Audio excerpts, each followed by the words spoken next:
This is an account of what was the worst trip of my life. I went to a rave with a friend. On the line to get in, we were chatting with this kid from Ohio who had geltabs for sale. I indicated that I wanted to purchase, but should wait until we get inside. After we got in, I found my new friend and paid him for 2 black gels. This kid wasn't very slick. He sat down in a corner and took out a rather large sheet of geltabs.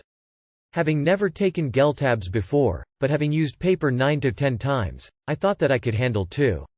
All of a sudden, a cop started walking straight in our direction. The dealer, who was tripping freakin' nuts, rips a good amount of that sheet and shoves it in my hands. I immediately threw it into my mouth and swallowed it. After about 20 minutes, it started coming in heavy. Real heavy. I went to the chill area to eat a pretzel and drink an iced tea. I couldn't swallow the pretzel and would spit it out into my hand.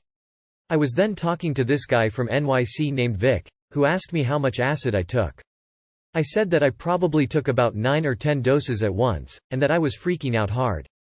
After that, I went to the stands and had a seat, eating a giant pixie stick and smoking a cigarette, because I was tripping far too hard to be dancing or anything.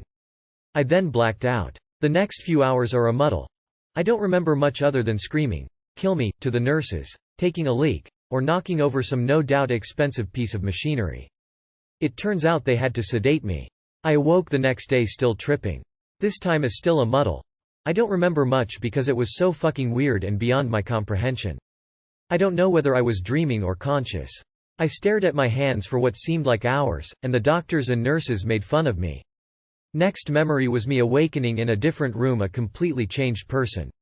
I could tell. My mom had to drive an hour and a half in late June to come pick me up from the hospital. I have never seen her so angry in my entire life. The Tuesday after, I had appendicitis and went to the hospital, where I stayed until Friday. The flashbacks never stopped until about 2 months after that bad experience. Everything triggered them, from just staring at my hands in a certain way to hearing certain phrases.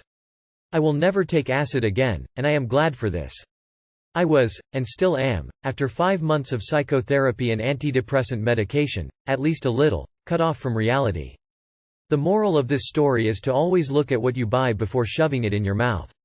Peace.